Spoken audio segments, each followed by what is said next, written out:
नमस्कार मित्रों, आप सभी साथियों का हमारे YouTube चैनल जतन इन होम एकेडमी में हार्दिक अभिनंदन। आज हम भारतीय इतिहास के एक महत्वपूर्ण बिंदु 1857 की क्रांति, जो कि आधुनिक भारतीय इतिहास में एक महत्वपूर्ण पड़ाव है, उस पर विचार विमर्श करेंगे। यह बिंदु रीट भर्ती परीक्षा के सामाजिक विज्ञान विषय के पाठ्यक्रम के यूनिट 3 में अंकित है।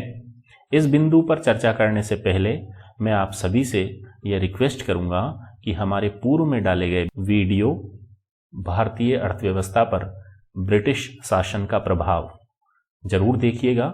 उस वीडियो को देखने के पश्चात आपको 1857 की क्रांति काफी हद तक स्पष्ट हो जाएगी कि यह किन परिप्रेक्ष्य में, किन आधारों पर आरंभ हुई। तो मित्रों, 1857 की क्रांति ब्रिटिश सत्ता की स्थापना के 100 वर्ष पूरे होने की संध्या पर हुई। 1757 के प्लासी के युद्ध से जो ब्रिटिश सत्ता भारत में स्थापित हुई थी, उसके 100 वर्ष पूरे होने पर 1857 में एक विद्रोह हुआ भारतीयों के द्वारा, जिसे 1857 की क्रांति कहते हैं। इस बिंदु पर गहनता से विचार विमर्श करने से पूर्व कुछ तथ्य हैं जो कि अधिकांश परीक्षाओं में पूछ लिए जाते हैं। जैसे विद्रोह के समय इंग्लैंड के प्रधानमंत्री कौन थे? उनका नाम था पामस्टन। जिस समय भारत में विद्रोह हुआ उस समय इंग्लैंड के प्रधानमंत्री का नाम पामस्टन था। इसके अलावा इस समय भारत के गवर्नर जनरल का नाम लॉर्ड कैनिंग था। भारत के गवर्नर जनरल का नाम क्या था? Lord Canning. विद्रोह के समय कंपनी का जो मुख्य सेनापति था वो था जॉर्ज एनिसन, लेकिन प्रारंभ होने पर जो सेनापति नियुक्त किया गया वो था कॉलिन कैंपबेल, और यह वो व्यक्ति है जिसने अधिकांश स्थानों पर विद्रोह को कुचलने में ब्रिटिश सत्ता की सहायता की थी।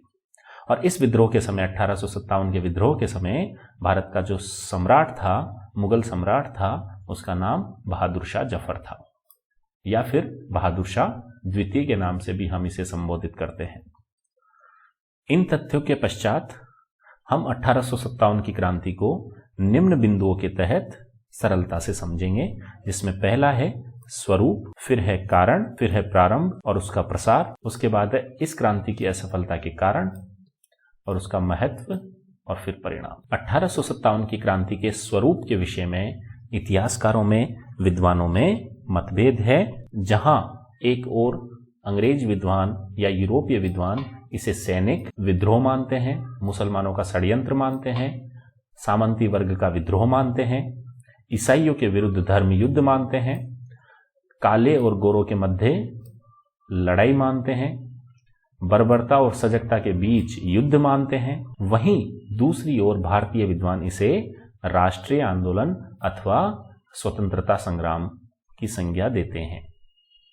यहां हमें दो विद्वानों के गुट विशेष रूप से देखने को मिले, जिसे हम अंग्रेजी विद्वान और भारतीय विद्वान में विभाजित किया है। कुछ महत्वपूर्ण संज्ञाएं हैं। उन संज्ञाओं का उपयोग किन किन विद्वानों ने किया है और उसका खंडन या उसको न मानने के पीछे क्या क्या तर्क हैं, उनको हम गहनता से देखते हैं। पहली जो संज्ञा इस विद्रोह के लिए काम में ली गई है वो है सैनिक विद्रोह। जैसा कि मित्रों आप जानते हैं कि इस विद्रोह की शुरुआत सैनिकों के विद्रोह के कारण हुई है। इसीलिए लॉरेंस और सीले, टी.आर. होम्स और मालेसन ट्रेवेलियन, इन अंग्रेजी विद्वानों ने 1857 की क्रांति को सैनिक विद्रोह माना है। और इन्हीं अंग्रेजी विद्वानों का साथ कुछ भारतीय विद्वानों जैसे दुर्गादास बंदोपाध्याय और सर सैयद अहमद खान ने भी दिया है। सर सैयद अहमद खान ने अपनी पुस्तक an essay on the cause of the Indian revolt में इस 1857 की क्रांति को सैनिक विद्रोह नाम दिया है। यहां तक कि ब्रिटिश संसद के द्वारा भी इस विद्रोह को सैनिक विद्रोह घोषित किया गया। तो हमें इन विद्वानों का नाम भली भांति याद रखना है, क्योंकि परीक्षाओं में प्रत्यक्ष रूप से यही चीज पूछ ली जाती है, सैनिक विद्रोह किन किन विद्वानों ने माना है। अगर खंडन की बात करें तो सैनिक विद्रोह नहीं मानने के पीछे दो तर्क हैं। एक तो सैनिक असंतोष से यद्यपि ये संघर्ष शुरू हुआ था, लेकिन इसको कालांतर में जन समर्थन भी मिला था। तो अगर ये सैनिकों का ही विद्रोह होता तो इसे जनता का समर्थन नहीं मिलता, तो हमें सैनिक विद्रोह मानने में आपत्ति है। दूसरा जो कारण है वो है हजारों असैनिकों को अर्थात नागरिकों को दंडित इस विद्रोह के पश्चात अंग्रेजी सरकार के द्वारा किया गया। तो फिर क्या कारण थे कि अगर सैन्य विद्रोह था तो असैन्य व्यक्तियों को दंडित अंग्रेजी सरकार के द्वारा किया गया। तो ये दो तर्क हम इस सैनिक विद्रोह के विपक्ष में देते हैं। दूसरी संज्ञा का उपयोग विद्वानों ने कुछ इस प्रकार किया है कि इस विद्रोह को मुस्लिम प्रतिक्रिया या फिर धार्मिक स्वरूप प्रदान करने की कोशिश की है, और इस प्रयास में सर जेम्स आउट्रम और W.R. टेलर का महत्वपूर्ण योगदान है। उन्होंने कहा कि यह विद्रोह हिंदू शिकायतों की आड़ में एक मुस्लिम षड्यंत्र था, मुस्लिम शासन की स्थापना का एक पुनः प्रयास था। मॉलेसन और कूपलैंड भी इसी मत का समर्थन करते हैं। यहां तक कि एक अंग्रेजी विद्वान R. रीज ने तो यह कह दिया कि यह धर्मांधों का ईसाइयों के विरुद्ध युद्ध था, लेकिन इस मत को भी स्वीकार नहीं किया जा सकता। तीसरी जो संज्ञा है वो इस क्रांति के लिए जन क्रांति का नाम है। जैसे सर J.K.E. के अनुसार यह क्रांति श्वेत लोगों के विरुद्ध काले लोगों का संघर्ष थी, लेकिन हम ये कहते हैं कि अंग्रेज सेना में अनेक भारतीय थे, तो फिर हम कैसे कह सकते हैं कि यह काले और लोगों के बीच में या बर्बरता और सजगता के बीच में एक संघर्ष था। और जिस तीव्र गति से यह विद्रोह फैला उससे यह बात प्रकट होती है कि विद्रोह को जनता का समर्थन प्राप्त हुआ था। यहां तक कि बहुत से स्थानों पर जनता ने क्रांतिकारियों को पूर्ण सहयोग प्रदान किया। जॉन ब्रूस नॉर्टन, जो कि खुद एक यूरोपीय विद्वान हैं, उन्होंने इसे जन विद्रोह माना है। वहीं मॉलिसन ने इस विद्रोह को अंग्रेजों को भारत से बाहर निकालने का एक सामूहिक प्रयास बताया। अगला जो नाम प्रयुक्त किया गया इसके लिए वो है किसान विद्रोह। किसानों ने अब कंपनी सरकार के साथ ही जमींदारों और बड़े ताल्लुकदारों के विरुद्ध भी विद्रोह किए, लेकिन इसे भी सत्य नहीं कहा जा सकता। राष्ट्रीय विद्रोह की संज्ञा 1857 की क्रांति को दी गई, और इसके पीछे जो महत्वपूर्ण व्यक्ति थे वो थे बेंजामिन डिजरेली। यह तथ्य हमें बहुत ही कंठस्थ तरीके से याद रखना है, क्योंकि डिजरेली ने ब्रिटिश संसद में खड़े होकर, जो कि इंग्लैंड के प्रमुख नेता थे, ब्रिटेन की संसद में खड़े होकर यह कहा था कि यह एक राष्ट्रीय विद्रोह था। अशोक मेहता ने भी अपनी पुस्तक द ग्रेट रिबेलियन में इसे राष्ट्रीय विद्रोह सिद्ध करने की कोशिश की है। डॉक्टर सत्या राय ने अपनी पुस्तक भारत में राष्ट्रवाद में लिखा कि हमें भारतीय परिप्रेक्ष्य में यूरोपीय परिभाषाओं को लागू नहीं करना चाहिए, क्योंकि जब भारतीय विद्वानों ने इस क्रांति को राष्ट्रीय स्वरूप देने की कोशिश की तो अंग्रेजी विद्वानों ने इस राष्ट्रीयता की परिभाषा को अपनी यूरोपीय परिभाषा से सुमेलित करने की कोशिश की, जो कि किसी भी ढंग से समुचित नहीं था। राष्ट्रीय भावना के कारण ही सभी वर्गों के लोगों ने इसमें बिना मतभेद के आपसी वैमनस्य को भुलाकर अंग्रेजों को भारत से बाहर निकालने की कोशिश की। इसलिए इसको राष्ट्रीय विद्रोह की श्रेणी में रखा जाता है। भारत का प्रथम स्वतंत्रता संग्राम भी कुछ विद्वानों ने इसे कहा है, जैसे कि V.D. सावरकर, विनायक दामोदर सावरकर ने, जिसे हम वीर सावरकर भी कहते हैं, उन्होंने 1909 ईस्वी में लिखी हुई अपनी किताब the Indian war of independence 1857 में यही मत प्रकट किया है।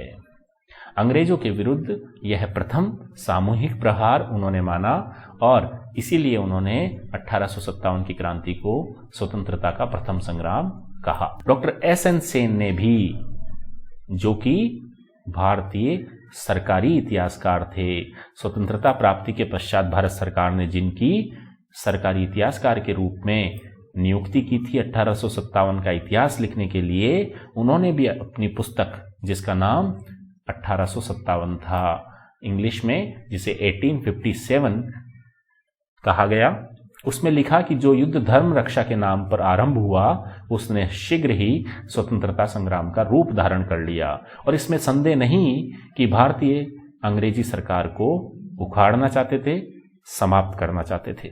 यहां पर हमारे लिए तथ्य महत्वपूर्ण है कि S.N. सेन की पुस्तक 1857 है और इनकी नियुक्ति स्वतंत्रता के पश्चात भारत सरकार ने इतिहास लेखन के लिए की थी। हालांकि इससे पहले R.C. मजूमदार को भारत सरकार ने नियुक्त किया था, किंतु मतभेदों के चलते R.C. मजूमदार ने इस लेखन कार्य से अपने को अलग कर लिया था और तदुपरांत S.N. सेन की नियुक्ति की गई। R.C. मजूमदार ने अपनी पुस्तक the sepoy mutiny and the rebellion of 1857 में इस तथ्य की ओर ध्यान आकृष्ट किया है। उनकी पुस्तक काफी महत्वपूर्ण है, कई बार परीक्षाओं में पूछी गई है। तो R.C. मजूमदार और the sepoy mutiny and the rebellion of 1857 हम याद रखेंगे। मजूमदार ने यह कहा कि इस विद्रोह का स्वरूप अप्रत्यक्ष रूप से राष्ट्रीय था, चाहे इसका वास्तविक स्वरूप कुछ भी क्यों न हो। उन्होंने अंतिम निष्कर्ष निकाला कि यह तथाकथित प्रथम राष्ट्रीय स्वतंत्रता संग्राम न तो प्रथम, न राष्ट्रीय और न स्वतंत्रता संग्राम था। यह कोटेशन कई बार अच्छी परीक्षाओं में भी पूछा जा चुका है, तो इसे हृदयंगम कर लें, कंठस्थ कर लें। इस तथ्य की बात अभी मैंने कर ली थी कि R.C. मजूमदार ही वो व्यक्ति थे जिन्हें सर्वप्रथम 1857 के विद्रोह का इतिहास लिखने हेतु भारत सरकार ने नियुक्त किया था, किंतु किन्हीं कारणों से उन्होंने मना कर दिया, अस्वीकार कर दिया। अगले भारतीय विद्वान हैं शशि भूषण चौधरी और इन्होंने अपनी पुस्तक civil rebellion in Indian mutinies में सैनिक और असैनिक विद्रोह का सम्मिश्रण 1857 की क्रांति को माना है। पूर्ण चंद्र जोशी प्रथम व्यक्ति थे जिन्होंने इस विद्रोह का विश्लेषण मार्क्सवादी दृष्टिकोण से करने की कोशिश की। तो यह तथ्य हमारे लिए इंपॉर्टेंट हो जाता है। शीघ्र ही यह विद्रोह भारत में अंग्रेजी सत्ता के लिए चुनौती बन गया और इसे अंग्रेजों के विरुद्ध राष्ट्रीय स्वतंत्रता संग्राम का गौरव प्राप्त हुआ। पंडित जवाहरलाल नेहरू ने भी अपनी पुस्तक भारत एक खोज में लिखा कि सैनिक विद्रोह के रूप में आरंभ यह जन विद्रोह सैनिक क्षेत्र तक ही सीमित नहीं रहा, अपितु यह जन विद्रोह और स्वतंत्रता संग्राम के रूप में शीघ्र ही परिवर्तित हो गया। अन्य भारतीय विद्वान जैसे ताराचंद, विश्वेश्वर प्रसाद, S.B. चौधरी, इन्होंने भी इसे 1857 को स्वतंत्रता संग्राम माना है। तो कुल मिलाकर निष्कर्ष के रूप में हम यह कह सकते हैं कि यह भारतीय स्वतंत्रता का प्रथम उद्घोष था और इसमें राष्ट्रवादी तत्वों का समावेश था, क्योंकि जनसाधारण और सभी क्रांतिकारियों का एक ही लक्ष्य था और वो था अंग्रेजों को किसी भी प्रकार भारत से बाहर निकालना, और यही लक्ष्य उनके सामूहिक संघर्ष की प्रेरणा बना। दूसरा जो बिंदु है जिसके अंतर्गत हम 1857 की क्रांति को समझने की कोशिश करेंगे वो है इसके प्रारंभ होने का कारण। प्रारंभ होने के कारणों में सबसे पहला राजनीतिक एवं प्रशासनिक कारण है। यद्यपि अधिकांश इतिहासकारों ने सैनिक असंतोष और चर्बी वाले कारतूसों को ही इस क्रांति का सबसे मुख्य कारण बताया, लेकिन यह तो केवल एक चिंगारी थी जिसने उन समस्त विस्फोटक पदार्थों को जो राजनीतिक, सामाजिक, धार्मिक और आर्थिक कारणों से एकत्रित हुए थे आग लगा दी, और शीघ्र ही यह एक विस्फोट या दावानल का रूप धारण कर गया। राजनीतिक और प्रशासनिक कारणों के अंतर्गत सबसे पहले हम ये देखने की कोशिश करेंगे कि अंग्रेजों ने साम्राज्य विस्तार की नीति के माध्यम से भारतीय रियासतों पर प्रभावशाली नियंत्रण स्थापित करने की कोशिश की और धीरे धीरे उन्हें समाप्त करने की कोशिश भी की। इसकी झलक हमें लॉर्ड वेलेस्ली की सहायक संधि के अंतर्गत देखने को मिलती है, और शीघ्र ही इस सहायक संधि की पराकाष्ठा हमें लॉर्ड डलहौजी के व्यपगत सिद्धांत में मिलती है, जिसने झांसी, नागपुर, बघाट, उदयपुर इत्यादि कई रियासतों को ब्रिटिश साम्राज्य में मिला लिया। और इसी डलहौजी ने 1856 में जब गोद निषेध का बहाना नहीं लगा तब कुशासन का आरोप लगाकर एक महत्वपूर्ण रियासत जिसका नाम अवध है उसको ब्रिटिश साम्राज्य में मिला लिया। और यहां पर पहले चीफ कमिश्नर के रूप में हेनरी लॉरेंस की नियुक्ति कर दी। चूंकि अवध के सैनिकों की संख्या ब्रिटिश सेना में अत्यधिक थी, इसलिए उनमें असंतोष फैल गया।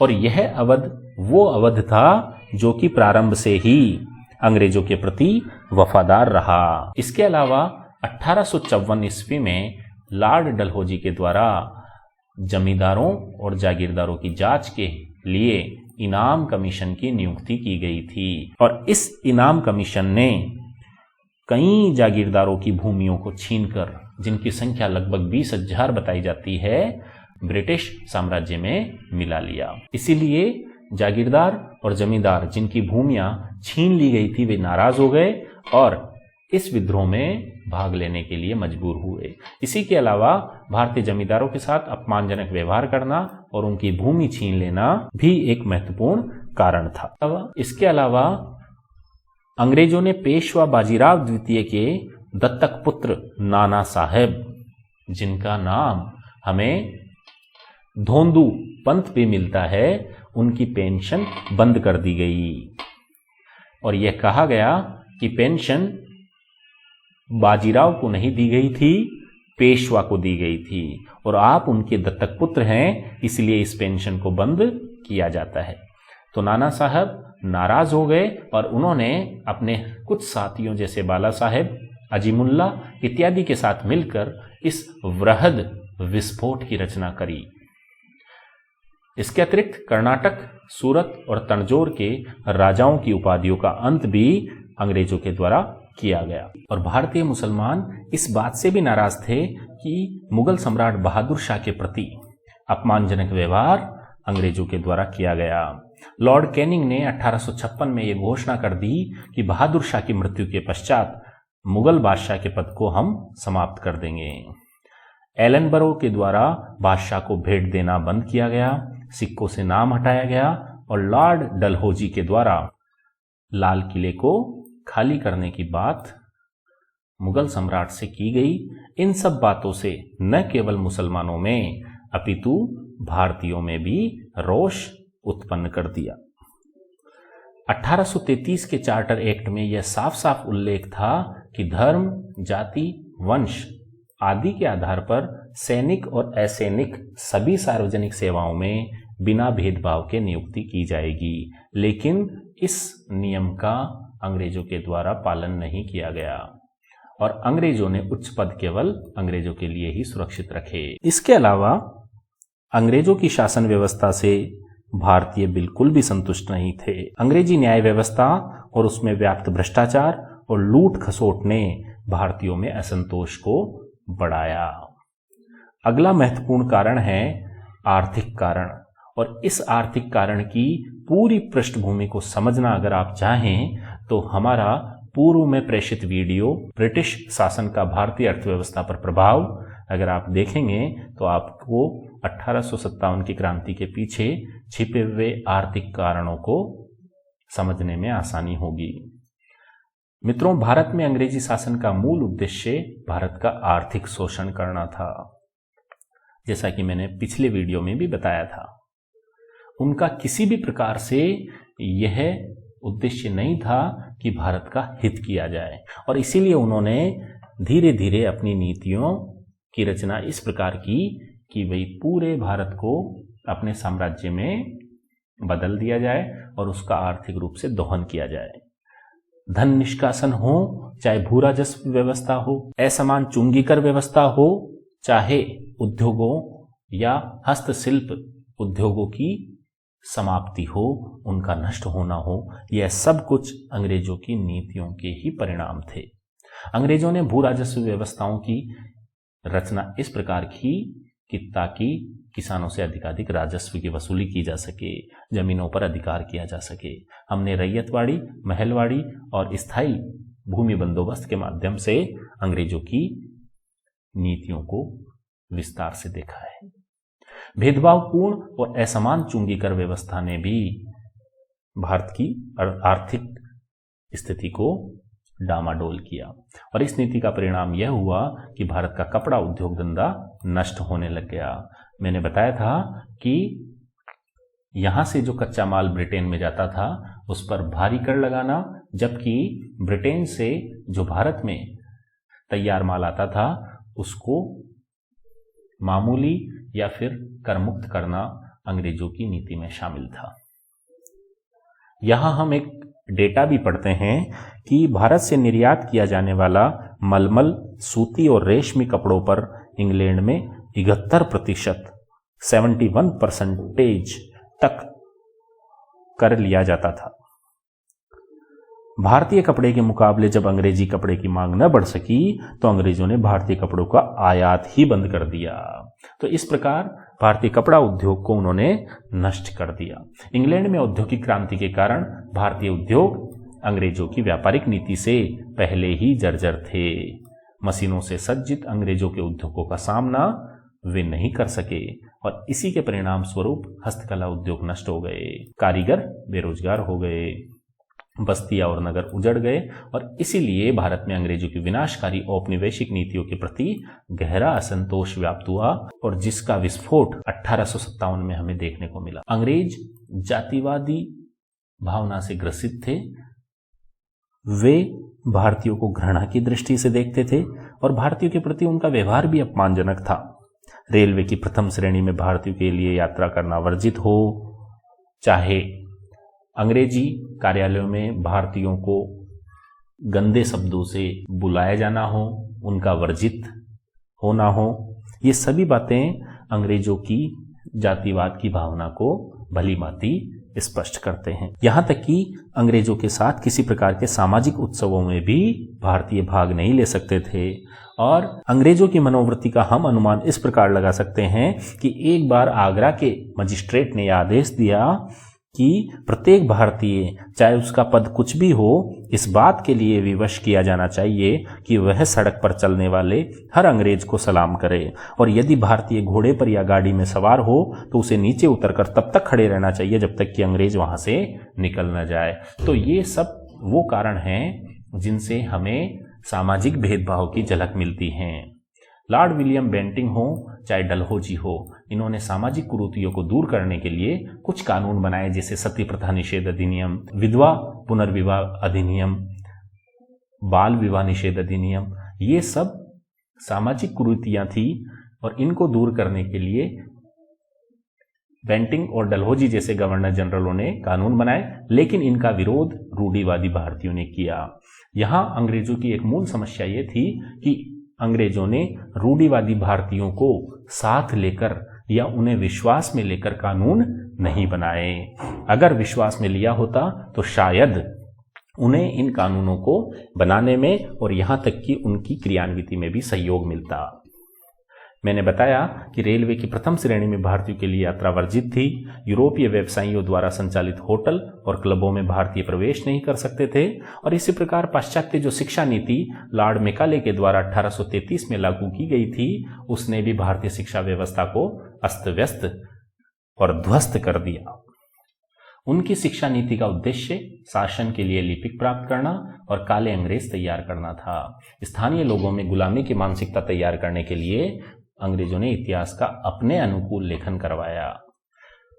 अगला महत्वपूर्ण कारण हम धर्म के क्षेत्र में पाते हैं कि हिंदू उत्तराधिकार नियम के अनुसार कोई भी मतांतरण अर्थात धर्म परिवर्तन करने पर अपनी पिता की संपत्ति से वंचित हो जाया करता था, लेकिन अंग्रेजों के द्वारा यह कानून बनाया गया कि ईसाई बनने पर भी वह अपनी पिता की संपत्ति के अधिकार से वंचित नहीं होगा और यह कानून उन्होंने 1850 में धार्मिक निर्योग्यता अधिनियम संख्या 21, आप याद रखेंगे 1850 में अंग्रेजों के द्वारा ये कानून बनाया गया और इस बात से हिंदू और मुसलमान दोनों ही खतरा अनुभव करने लगे।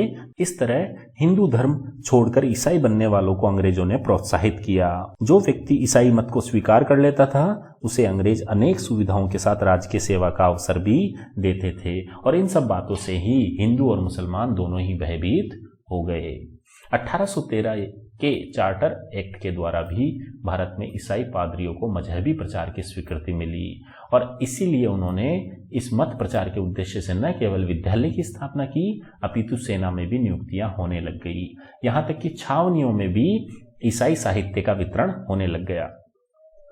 यहां तक कि भारत में मंदिरों और मस्जिदों की संपत्ति पर भी अंग्रेजों के द्वारा कर लगा दिया गया। डलहौजी के द्वारा गोद निषेध नीति का अपनाया जाना भी हिंदू धर्मशास्त्र के विरुद्ध था, क्योंकि यहां पर प्राचीन काल से ही गोद लेने की प्रथा सुस्थापित थी।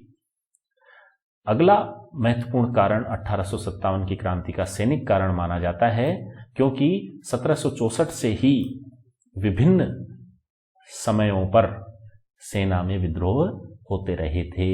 विभिन्न कारणों से सैनिकों में असंतोष बढ़ता जा रहा था, जैसे कि 1764 में बंगाल में पहला सैन्य विद्रोह हुआ। इसके अलावा पहला धार्मिक विद्रोह 1806 में वेल्लोर में हुआ, जब सैनिकों को माथे पर तिलक लगाने और पगड़ी बांधने पर रोक लगा दी गई, उन्हें टोपी पहनने को मजबूर किया गया। 1824 में बैरकपुर में सैनिकों के द्वारा समुद्री मार्ग से बर्मा जाने से इनकार कर दिया गया, क्योंकि उस समय यह मान्यता थी कि हिंदुओं के लिए समुद्र पार जाने का मतलब उनका धर्म नष्ट होना है, और इसीलिए जब दबाव डाला गया तो बैरकपुर के सैनिकों ने 1824 में विद्रोह कर दिया। 1844 में फिरोजपुर रेजिमेंट के द्वारा सिंध जाने से इनकार कर दिया बिना अतिरिक्त भत्ते के। इसके अलावा 1849, 50 और 52 में भी कई सैन्य विद्रोह हुए।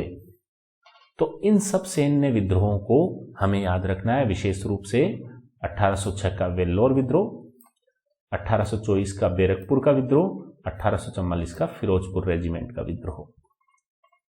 1854 में डाकघर अधिनियम के द्वारा सैनिकों को जो निशुल्क डाक की सुविधा मिल रही थी उसको समाप्त कर दिया गया। 1856 में लॉर्ड कैनिंग ने सामान्य सेना भर्ती अधिनियम पास कर दिया, जिसके अंतर्गत अब भारतीय सैनिकों को भारत के बाहर जाकर भी जहां आवश्यकता हो वहां काम करना पड़ेगा। अर्थात अब ब्रिटिश सत्ता की अवहेलना करना भारतीय सैनिकों के लिए वर्जित कर दिया गया। सेना में अंग्रेजों की तुलना में भारतीय सैनिकों की संख्या लगातार बढ़ती जा रही थी, लेकिन फिर भी वेतन, भत्ते और पदोन्नति के संबंध में भारतीय सैनिकों के साथ भेदभाव किया जाता था, उनकी उपेक्षा की जाती थी। भारतीय सैनिकों को वेतन 9 रुपये मासिक, जबकि यूरोपीय सैनिकों को 60 से 70 रुपये मासिक दिया जाता था। अफगान युद्ध 1839 में जो हुआ था उसमें अंग्रेजों को पराजय का सामना करना पड़ा। पंजाब के संघर्ष में उन्हें क्षति हुई, क्रीमिया युद्ध में पराजय हुई। तो इन सब बातों से अंग्रेजों के हमेशा अजेय होने का भ्रम टूट गया और भारतीय सैनिकों में यह बात अच्छे से स्थापित हो गई कि कोई जरूरी नहीं है कि हमेशा ही अंग्रेज शक्तिशाली हैं और वे ही जीतेंगे, वे भी पराजित हो सकते हैं, जैसा कि हमने उपर्युक्त युद्धों में देखा।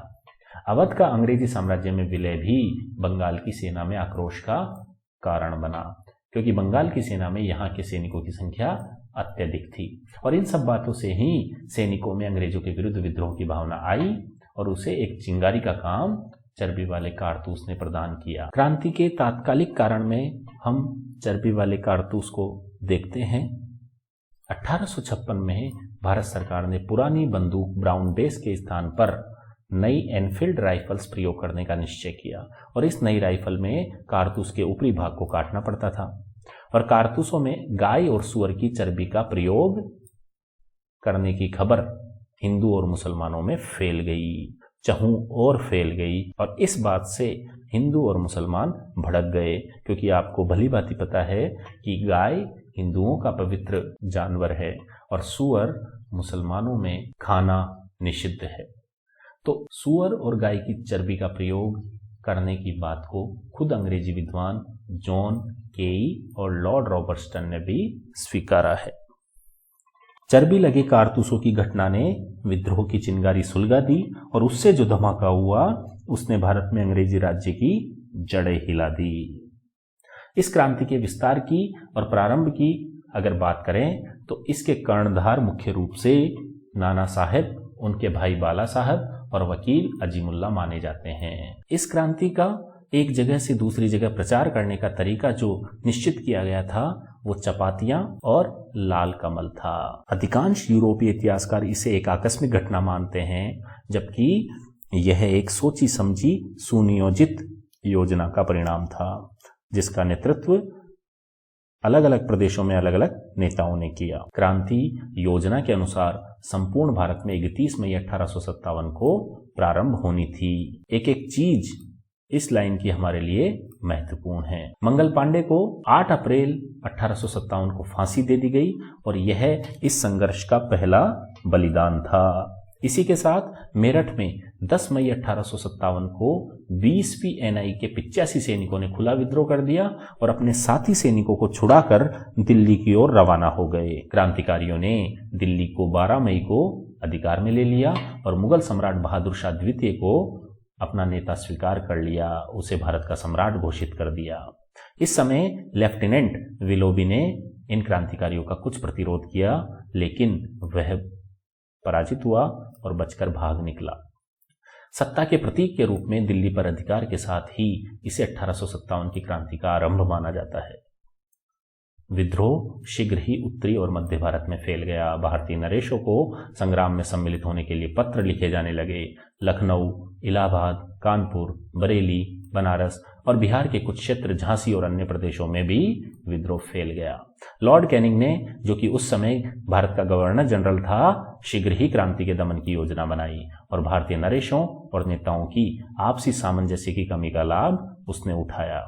दिल्ली पर सितंबर 1857 अंग्रेजों ने अधिकार कर लिया। इस युद्ध में अंग्रेज अधिकारी जॉन निकलसन मारा गया। याद रखेंगे, दिल्ली पर अंग्रेजों के अधिकार वापस करने के दौरान जॉन निकलसन, जो अंग्रेज अधिकारी था, वो मारा गया।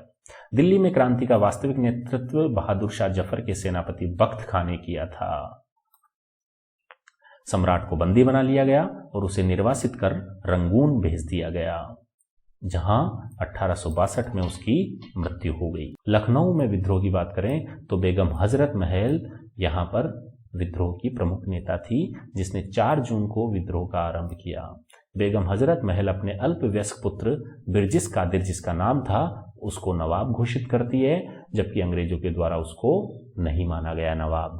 तब अंग्रेजों के विरुद्ध संघर्ष आरंभ होता है, जिसमें अंग्रेजी रेजिडेंट्स में आग लगा दी गई और हेनरी लॉरेंस, जो कि अवध का पहला चीफ कमिश्नर भी था, वो मारा जाता है। काफी महत्वपूर्ण तथ्य है कि अवध का चीफ कमिश्नर कौन था, पहला चीफ कमिश्नर कौन था। जनरल हेवलॉक और आउट्रम को भी यहां पर सफलता नहीं मिली। ऐसी परिस्थितियों में सर कॉलिन कैंपबेल ने गोरखा रेजिमेंट की सहायता से पुनः लखनऊ पर अधिकार स्थापित कर लिया।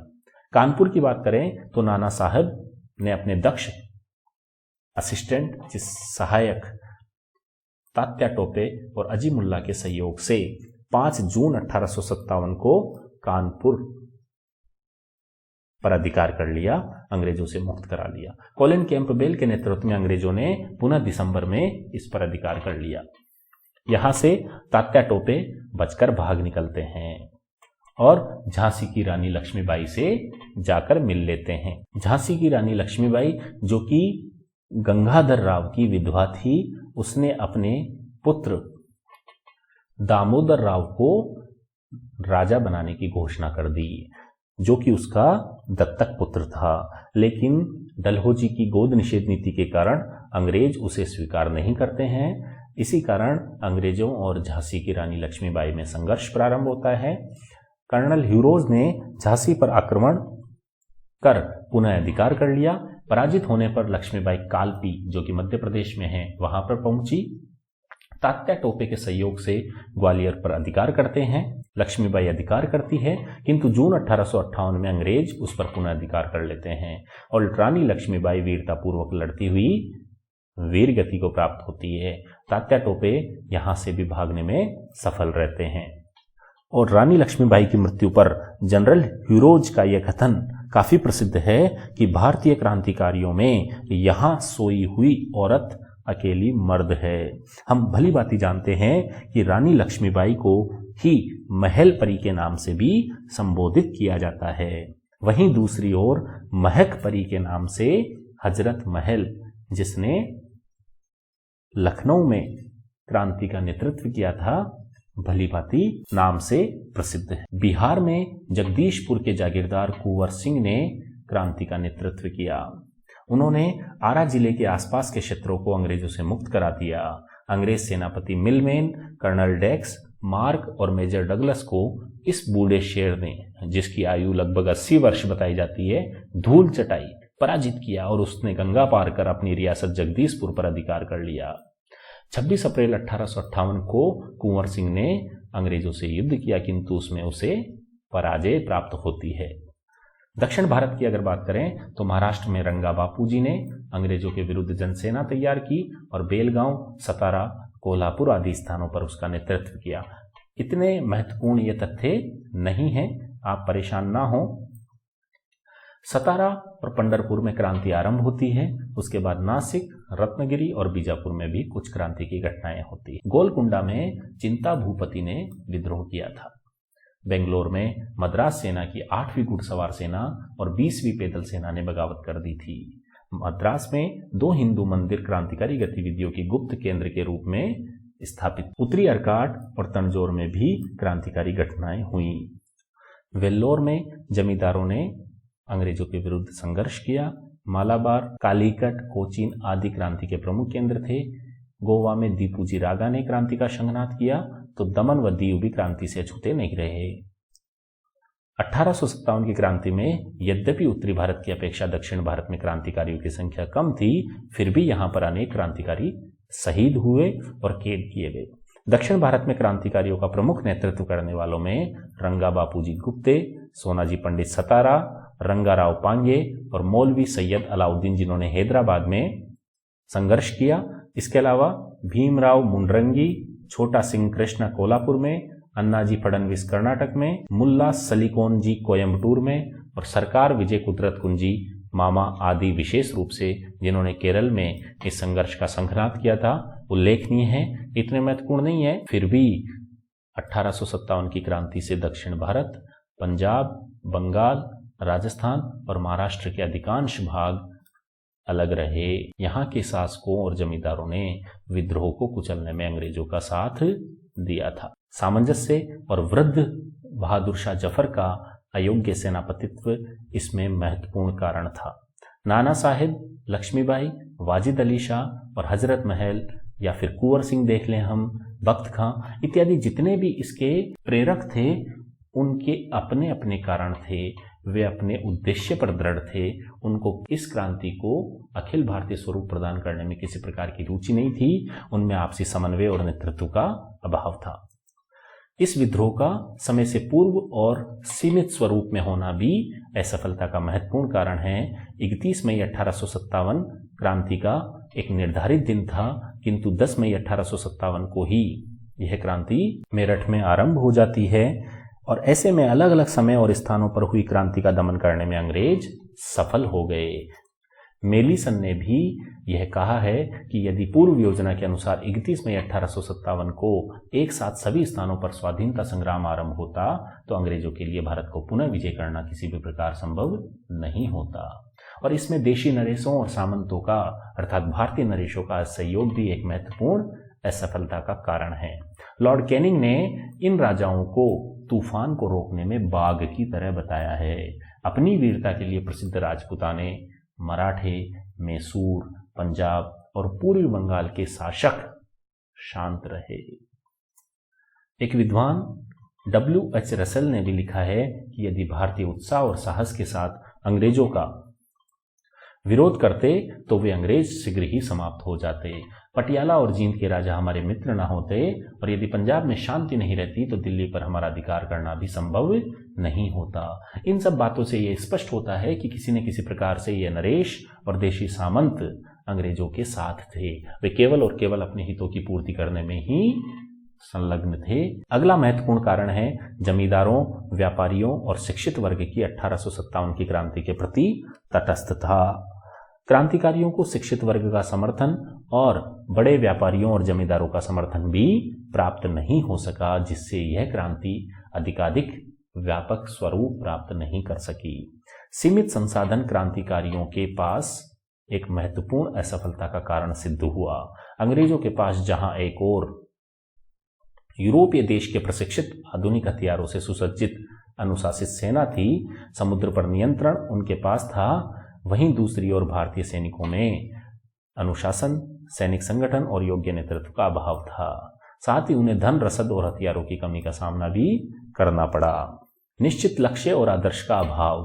क्रांतिकारियों के सामने एक निश्चित लक्ष्य और आदर्श का अभाव भी उनको इस क्रांति को सफल बनाने से रोक रहा था। वीडी सावरकर ने तो यहां तक लिखा है कि लोगों के सामने यदि कोई स्पष्ट आदर्श रखा होता तो जो उनको हृदय से आकृष्ट कर सकता, तो क्रांति का अंत भी इतना अच्छा होता है कि जितना कि प्रारंभ। इसके अलावा अंग्रेजों की अनुकूल परिस्थितियां भी अंग्रेजों को इस क्रांति को दबाने में सहायक सिद्ध हुई। क्रीमिया और चीन से युद्ध में विजय के पश्चात अंग्रेज सैनिक भारत पहुंच गए उसी समय, और 3,10,000 की एक अतिरिक्त सेना का गठन अंग्रेजों के द्वारा कर लिया गया, जिससे विद्रोह को दबाने में अंग्रेजों को सहायता मिली। इसके अलावा लॉर्ड डलहौजी के द्वारा 1850 के दशक में यातायात और संचार की, डाक की व्यवस्था, तार की व्यवस्था जो की गई, उसने 1857 की क्रांति को दबाने में अंग्रेजों के मूवमेंट को भी प्रोत्साहित किया, उसको भी प्रेरित किया। कृषक वर्ग की उपेक्षा। किसानों की उपेक्षा कर राजाओं और जमींदारों का आंदोलन बनाना भी भारतीय क्रांतिकारियों की एक भूल साबित हुआ। और इसके अलावा एक महत्वपूर्ण और अंतिम कारण है लॉर्ड कैनिंग और अंग्रेजों की कूटनीति। किसी भी युद्ध को जीतने में कूटनीति का एक महत्वपूर्ण योगदान होता है, और इसीलिए अंग्रेज अपनी कूटनीति से पंजाब, पश्चिमोत्तर सीमा प्रांत के पठानों, अफगानों, सिंधिया और निजाम का सहयोग प्राप्त करने में सफल रहे।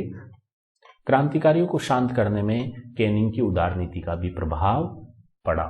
आरसी मजूमदार ने तो अंग्रेजों की कूटनीति को उनकी सफलता की चाबी बताया है। संक्षेप में हम यह कह सकते हैं कि राष्ट्रीय भावनाओं की कमी, पारस्परिक समन्वय और सर्वमान्य नेतृत्व का अभाव इस क्रांति की असफलता के मुख्य कारण थे। अगला महत्वपूर्ण बिंदु है इस क्रांति का महत्व। तो इस क्रांति से एक जो महत्वपूर्ण भावना का बीजारोपण हुआ वो थी राष्ट्रीय भावना। भारतीयों में इस क्रांति की असफलता ने राष्ट्रीयता का संचार किया, राष्ट्रीय भावना का संचार किया। उत्तर से दक्षिण और पूर्व से पश्चिम में एक भारतीय होने की भावना का बीजारोपण हुआ। एकता और संगठन का पाठ भी इस क्रांति ने भारतीयों को पढ़ाया। संवैधानिक विकास का सूत्रपात इस क्रांति के पश्चात हमें देखने को मिलता है। 1861 में पोर्टफोलियो सिस्टम की शुरुआत होती है। अनेकानेक सुधार ब्रिटिश संसद के द्वारा किए जाते हैं, क्योंकि इस क्रांति के पश्चात ईस्ट इंडिया कंपनी का शासन ब्रिटिश ताज के द्वारा हस्तगत कर लिया जाता है। प्रजातांत्रिक शासन की शुरुआत भी हम इस क्रांति के पश्चात देखते हैं, क्योंकि अनेकानेक प्रतिनिधियों की नियुक्ति गवर्नर जनरल की कार्यकारिणी में होना शुरू हो जाती है। तो इन महत्वपूर्ण अवधारणाओं और विचारधाराओं का आरंभ हम 1857 की क्रांति के महत्व में शामिल करते हैं। परिणाम की बात करें तो यद्यपि क्रांति असफल रही, लेकिन इसके परिणाम अभूतपूर्व, व्यापक और दूरगामी सिद्ध हुए। सबसे पहले कि कंपनी शासन का अंत कर दिया। जैसा कि मैंने बताया कि भारत सरकार अधिनियम 1858 के तहत 1 नवंबर 1858 को महारानी की घोषणा के द्वारा ब्रिटिश सरकार ने भारत का शासन ईस्ट इंडिया कंपनी के हाथों से लेकर ब्रिटिश सम्राट के हाथों में दे दिया, और भारत के शासन संचालन हेतु 15 सदस्यों की एक परिषद, जिसका नाम इंडिया काउंसिल या भारत राज्य परिषद रखा गया, इसके सभापति को भारतीय राज्य सचिव कहा गया। गवर्नर जनरल का नाम इस विद्रोह के पश्चात वायसराय कर दिया गया, और पहले वायसराय के रूप में लॉर्ड कैनिंग की ही नियुक्ति की गई। सेना का पुनर्गठन। इस क्रांति के आरंभ चूंकि सैनिक विद्रोह के रूप में हुआ था, अतः सेना का पुनर्गठन अति आवश्यक था। इसीलिए 1861 में एक कमीशन, जिसका नाम पील कमीशन था, उसकी नियुक्ति की गई, और उसकी रिपोर्ट के अनुसार सेना में अब ब्रिटिश सैनिकों की संख्या बढ़ा दी गई। 1861 की सेना सम्मिश्रण योजना के अनुसार कंपनी की यूरोपीय सेना सरकार को हस्तांतरित कर दी गई। सेना और तोपखाने के पद केवल यूरोपियों के लिए आरक्षित कर दिए गए। भारतीय नरेशों के प्रति नीति में परिवर्तन यहां पर किया गया। महारानी की घोषणा के अनुसार क्षेत्रों के सीमा विस्तार की नीति समाप्त कर दी गई। गोद निषेध नीति को त्याग दिया गया। भारतीय शासकों को गोद लेने की इजाजत दी गई। फूट डालो और राज करो की नीति का आरंभ अंग्रेजों के द्वारा किया गया। 1857 की क्रांति में चूंकि हिंदू और मुसलमानों ने एक साथ मिलकर लड़ाई लड़ी, इसलिए इस सांप्रदायिक सौहार्द से घबराकर अंग्रेजों ने सांप्रदायिकता, जातिवाद, क्षेत्रवाद इत्यादि संकुचित प्रवृत्तियों को बढ़ावा दिया। आर्थिक शोषण का आरंभ 1857 की क्रांति के बाद अंग्रेजों ने प्रादेशिक विस्तार की नीति को छोड़कर अपना ध्यान धन की ओर अधिक लगाया और इसीलिए इसके पश्चात हमें धन निष्कासन का सिद्धांत की अवधारणा देखने को अधिक मिलती है। क्रांति को दबाने पर होने वाला समस्त वित्तीय भार भारतीयों पर डाल दिया गया। और महत्वपूर्ण परिणाम की बात करें जो भारतीयों के हित में हुआ, वो था राष्ट्रीय आंदोलनों को प्रोत्साहन मिला। क्रांति के नायक जैसे कुंवर सिंह, लक्ष्मीबाई आदि स्वतंत्रता आंदोलन के अग्रदूत बने और आगे आने वाले राष्ट्रीय आंदोलनों की प्रेरक के रूप में इन्होंने भूमिका निभाई। तो मित्रों, यहीं पर हमारा 1857 का विद्रोह वाला बिंदु समाप्त होता है। अगर आपको इस वीडियो में किसी भी प्रकार की कमी या फिर आपका कोई सुझाव अगर आपको देना है तो आप कमेंट बॉक्स के माध्यम से हम तक उसे पहुंचा सकते हैं। हम उसका बेसब्री से इंतजार कर रहे हैं। हमसे जुड़ने के लिए जतन इन होम एकेडमी आपका आभार प्रकट करती है। उम्मीद है इन वीडियो के माध्यम से आपकी तैयारी और अधिक पैनी साबित हो रही होगी। इस वीडियो को ज़्यादा से ज़्यादा अगर आप शेयर करेंगे तो मुझे लगता है अधिकाधिक लोगों का इससे फ़ायदा होगा। मुझे उम्मीद है कि आप जतन इन होम एकेडमी के साथ इसी प्रकार बने रहेंगे। अगले वीडियो में हम पुनर्जागरण एवं सामाजिक सुधार आंदोलनों को पढ़ेंगे। तब तक के लिए जय हिंद, जय भारत।